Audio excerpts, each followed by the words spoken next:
أراد به الله. وقال الزهري: أخبرني أنس بن مالك قال قال النبي صلى الله عليه وسلم: عرضت علي النار وأنا أصلي.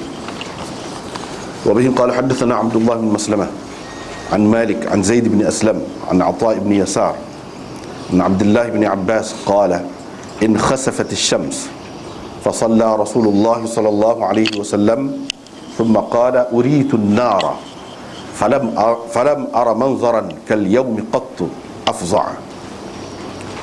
باب كراهية الصلاة في المقابر.